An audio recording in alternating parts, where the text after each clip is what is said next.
Hi everyone, this episode will count for CME credit with the American College of Physicians. So click on the URL in the show notes, answer 3 questions, and get CME credit. So with that, let's get started. Today we'd like to delve into an issue many of you may consider so obviously true, so set in medical dogma that you might not even know it's controversial. Are we going to encourage smoking? Or maybe we can give antibiotics to anybody that has a URI.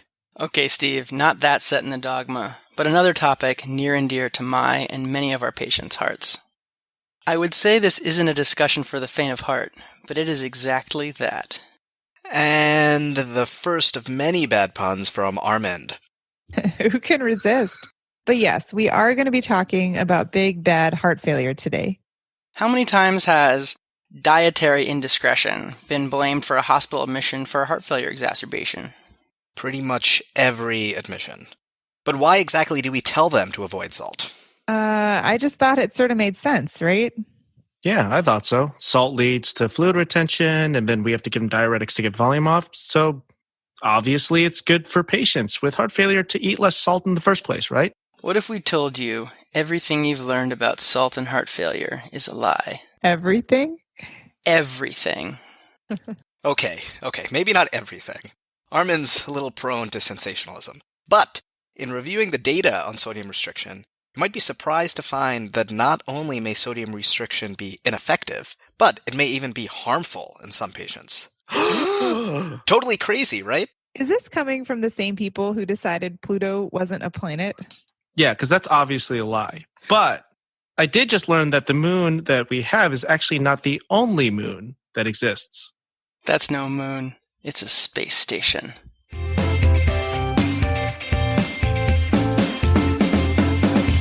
Hi, I'm Janine Knutson. And I'm Steve Liu. Welcome to Mind the Gap. We'd like to thank Dr. Mahek Shah, advanced heart failure attending at Thomas Jefferson University Hospital, for peer reviewing this episode. Check out his podcast, Heart Success, for insights and updates into the world of cardiology. We also have 2 exciting new guests today. Hi, I'm Abhinav, co-founder of The Scope and cardiology fellow at Jefferson Hospital in Philadelphia. And hey, I'm Armin Gottlieb. I'm also an editor at The Scope, and I'm an internist at the University of Miami. Now, for listeners who haven't heard of The Scope, it's a really cool publication. Yeah, if you haven't signed up for it, do it now. I've been getting the emails since med school. It gives you free weekly information on all of the most relevant internal medicine literature. It's super short and usually pretty funny. Thanks for reading, Janine. We have a lot of fun with it. You can sign up at www.medicinescope.com or follow us on Twitter at MedicineScope. We're so excited to have Armand and Abhinav here today to talk about this important and surprisingly controversial topic. Okay, guys, take it away. This is how we're going to do it. First, we'll review the current guidelines around sodium restriction. Then, we'll review the available data from randomized trials on sodium restriction to see what the data really says. And after that, I'd like to poke the hornet's nest just a little and show that the physiology we thought was at play might not be as straightforward as we've been led to believe. Yikes, hornets. Finally, we'll do our best to synthesize this information and reflect on how best to apply this to our patients.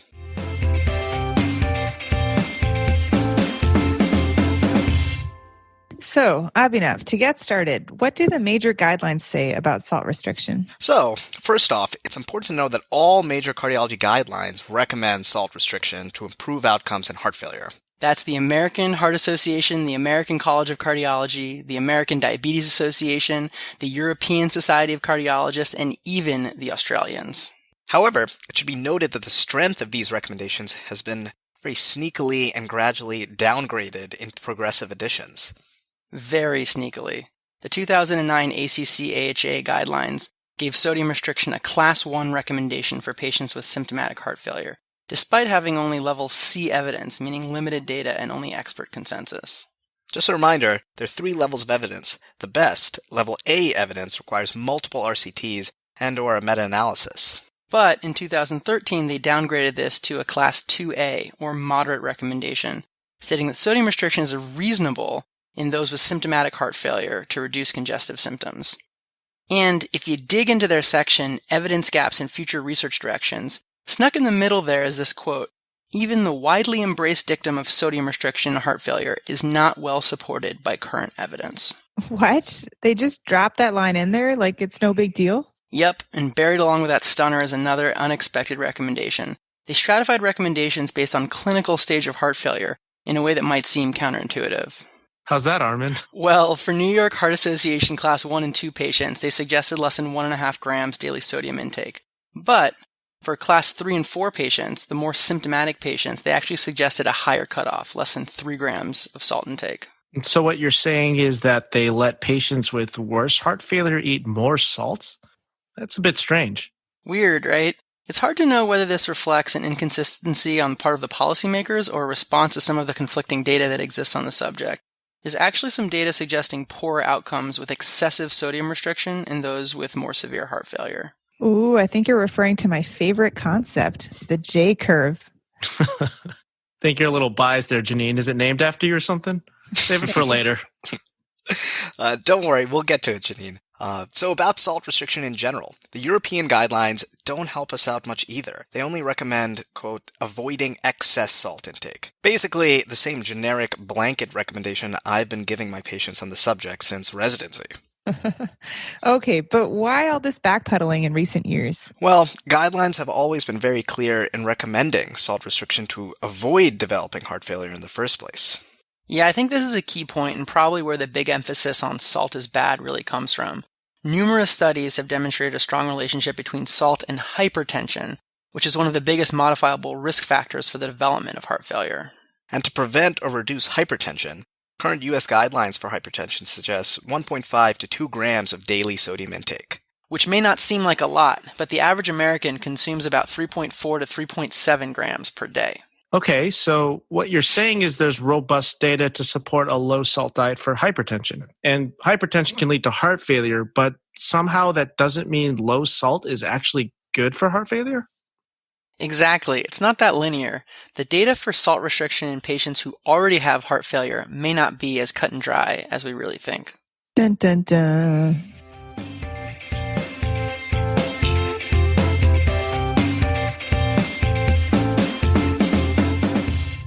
Okay, so the first thing to know about the literature around salt restriction in heart failure is that a good number of RCTs were conducted by an Italian group with many of the same investigators, including Licata, Paterna, Parinello. Now, they've done a lot of research on this subject, examining various strategies including fluid restriction, sodium restriction, and various diuretic dosing schemes. It's a little hard to draw obvious practice-changing conclusions from the results, though, because they studied many of these strategies simultaneously. And instead of primarily clinical outcomes, most of their studies focused on physiologic biomarkers and lab values like BUN or serum creatinine. Yeah, they didn't have the cleanest study design, but one thing definitely worth mentioning from their studies is that adverse events were surprisingly more common in patients who were prescribed a low-salt diet. That awesome J curve. Yes, exactly. They saw the lowest salt intake, less than 2 grams daily, was actually associated with increased mortality and hospital admissions. But can we trust the data? Maybe, if we understand the pitfalls. 1, it's very difficult to measure patients' true sodium intake. 2, important potential confounders like fluid restriction were not that well controlled. And 3, many of these patients were not on optimal goal-directed medical therapy. Okay, that may be too messy for me, but it's hard to completely ignore these findings since they've been replicated in other studies as well. Totally. So, in 2016, a Chicago group published the HEART study, Heart Failure Adherence and Retention Trial. This was a prospective propensity-matched study looking at data from over 900 patients with class 2 and 3 heart failure. They surveyed patients about their salt intake and then stratified them into low salt, less than 2 grams, or moderate to high salt groups. Ultimately, 300 patients of the 900 were propensity matched, and the results were pretty dramatic. Death or heart failure hospitalization was much higher in the low-salt patient group, 42% versus 26%. Whoa, consider me impressed. But I'm still going to nitpick and say this isn't an RCT. It's a propensity-matched cohort study, and I'm not sure food frequency questionnaires are super reliable in measuring salt intake. And can I just ask, how feasible is it for patients to actually even accomplish adherence to a low-salt diet, given just how much salt is in processed food these days? Delicious salt everywhere. It's the best of times, and it's the best of times. Great points. You're not alone. Others have had the same concerns. A more recent study, Gourmet HF, tried to tackle this issue by providing home-delivered meals to patients post-discharge for heart failure exacerbations. Ooh, that sounds good. Sign me up. Sorry, Steve, only patients with heart failure. And it was a pretty small trial. 61 patients were randomized at hospital discharge to receive 4 weeks of low salt that was less than 1.5 grams daily, DASH-compliant meals versus usual care. So they knew exactly what their patients were eating. Exactly. Or at least as close to exactly as we may be able to get. The primary outcome was quality of life, but investigators also looked at clinical markers and adverse events like hypotension, renal function, and hospital readmissions. So what did this cleverly named gourmet study actually show? Well, there were no changes in quality of life scores between the groups, and no statistically significant difference in clinical outcomes. Oh no, what a waste of a name. Well, if it makes you feel any better, this was a small trial, and there was a trend towards significance for improved clinical status and a decreased rate of hospital readmissions in the low-salt group, about 11% versus 27%. Totally redeems itself. Well, it's not slam dunk, but it's pretty good. Perhaps some good news, but just remember that even the best diet studies are at risk for bias, like unclear adherence or maybe potential confounders. All my patients who run to the vending machine when I'm not looking. Exactly. That happens Exactly. inpatient too. Yeah, outpatient dietary studies are notoriously hard, aren't they, Janine? There's just so much variability when patients are out and about. What if there was a way to keep people confined in one place, watch their every move, regulate everything they eat, and monitor them constantly? That's called jail, Janine. I'll confess that I've had more than one patient admit to me that he felt imprisoned in the hospital. But I hear what you're saying, Janine. Do we have any data from inpatients? Does sodium restriction in the hospital for patients with heart failure make any difference? Say it ain't so. Sadly, Steve. What? How? We put everyone on low salt diets. And yet, the data really just isn't that robust. Are you surprised? This is the theme of the day. You invited us on to burst bubbles, Steve. We come in peace. We come in peace. Okay, so in 2013, a Brazilian group looked at 75 inpatients with decompensated heart failure. Patients were randomized to a salt and fluid restricted arm, a cold-blooded 800 cc's of fluid and 800 milligrams of salt, or an unrestricted arm. The primary endpoint was weight loss and clinical stability at 3 days, and the study showed no difference between the groups at the trial's end. They also found no significant difference in the median length of stay, use of IV diuretics or vasodilators or inotropes, lab data, or 30-day readmissions. Can you guys guess what the only significant difference was between the groups? Irritability. Close. The only difference they found between the groups was that the restricted patients reported more thirst. And probably irritability. And probably definitely irritability. I'm getting irritable thinking about it. It's worth noting that they didn't clearly specify rates and dosages of various medications. This is important. I'd be curious to see if beta blockers or ACE inhibitors were different between groups or had any sort of interaction with the outcome. And again, like some of the Italian studies we mentioned earlier, this data is a little muddled. We're not just looking at sodium restriction, they threw in fluid restriction at the same time. But the takeaway is that even in this randomized controlled trial in the hospital, where we can control nearly every detail, we still don't see any meaningful clinical improvement with salt restriction. Is that right? Sadly, no. Well, at least Pluto is still a planet in my book. You can't take that from me.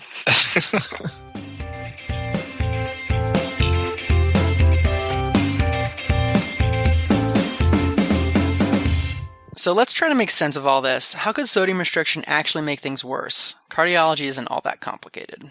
So easy, even a cardiologist can do it. So here's my thinking. More salt leads to more fluid retention, leads to volume overload, which is bad. So shouldn't it follow that less salt leads to less fluid retention, leads to better volume status, which is good? I think that makes sense, Janine, but maybe it's not so simple. Remember that most of our directed medical therapies for heart failure aim to block the neurohormonal signaling of the renin-angiotensin-aldosterone system, popularly called RAS. Okay, right. ACE inhibitors and ARBs tone down angiotensin and aldosterone to relax the vasculature and promote diuresis. Right. To oversimplify a little bit, the kidneys secrete renin in response to perceived hypovolemia, either from decreased perfusion or low salt delivery to the kidney. Yeah, renin. It's the R in RAS. Renin then cleaves angiotensinogen to angiotensin 1. Right. Angiotensin is that first A in RAS. And then this is converted by ACE to angiotensin II, which has numerous effects, including direct vasoconstriction, tubular sodium reabsorption, ADH secretion, which also causes water reabsorption, and also aldosterone secretion from the adrenals. Aldosterone, the second A. Correct, aldosterone, which also causes sodium reabsorption. It's important to remember that patients with heart failure may already have low circulating blood volume, and their nephrons might respond differently than their healthy counterparts. So, while decreasing salt intake may initially cause less fluid retention, it may actually increase RAS activation and paradoxically have the opposite effect. Okay, I think I'm following here. So salt restriction may make them functionally volume depleted, and then that cranks up the neurohormonal system that we're trying to dampen. Is that right?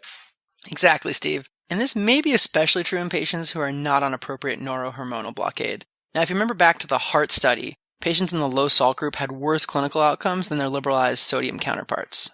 Yep, but when you look in that low salt group, the worst outcomes were in patients not on ACEs or ARBs. Patients that were on those meds were actually spared from having worse heart failure outcomes. Whoa.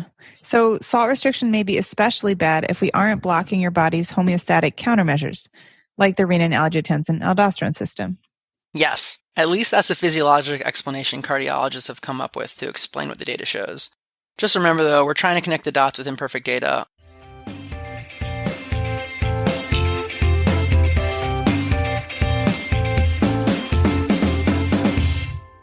Okay, so now that our minds have been blown, let's try to put everything together that we talked about. Okay, so while all major cardiology organizations still recommend salt restriction for patients with heart failure, they admit that the quality of evidence is weak at best, and they've been steadily downgrading the strength of these recommendations in recent years. The existing data is sparse, and the little data that we do have from randomized trials hasn't been all positive.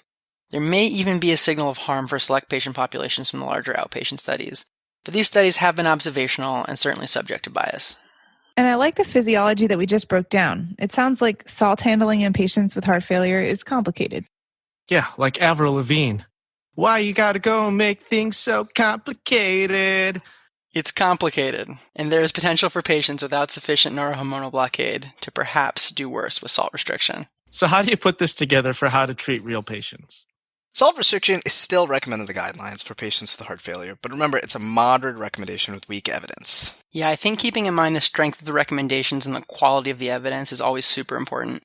Your decisions will have to be made on an individual patient-to-patient basis. Probably more important than anything else is ensuring that they're on, and they're actually taking, the right meds, and up-titrating these meds as much as you can. There's a lot of data out there showing that we really do a much poorer job at this than we like to think, with increasing the dosages of heart failure meds to, reach target milestones. But that's a subject for another day. But that said, it's probably not necessary to come down on your patients too hard for sneaking some extra seasoning onto their food.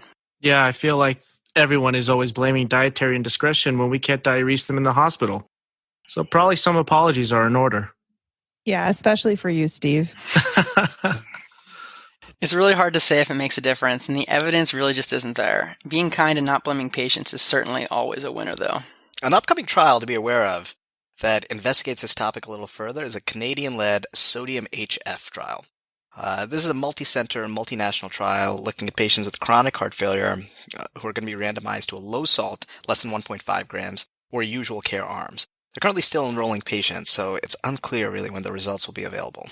Will this help clarify the issue? We'll see. So we know that we went kind of quickly through the data. And arguably not as in-depth as some might like. So as always, we want to encourage you to check out the data too. Take a look at the links below the podcast at coreimpodcast.com. so you can take the time to judge the data for yourself and sound smart on rounds. Super smart. Super smart.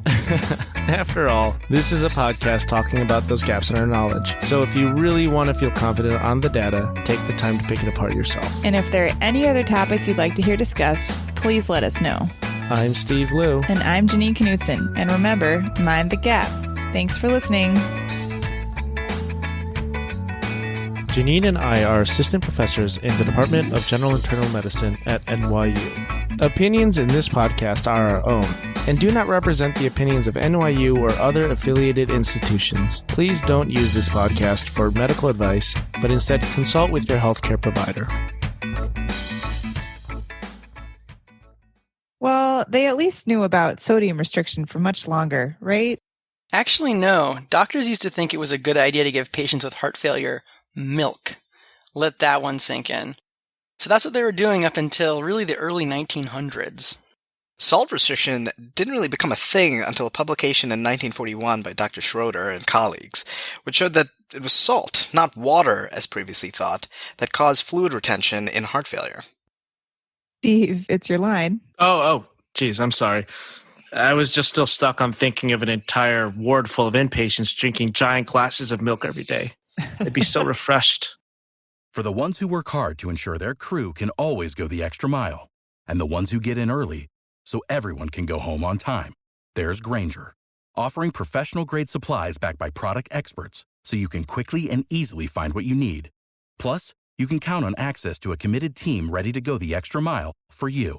Call, click Grainger.com, or just stop by. Grainger, for the ones who get it done.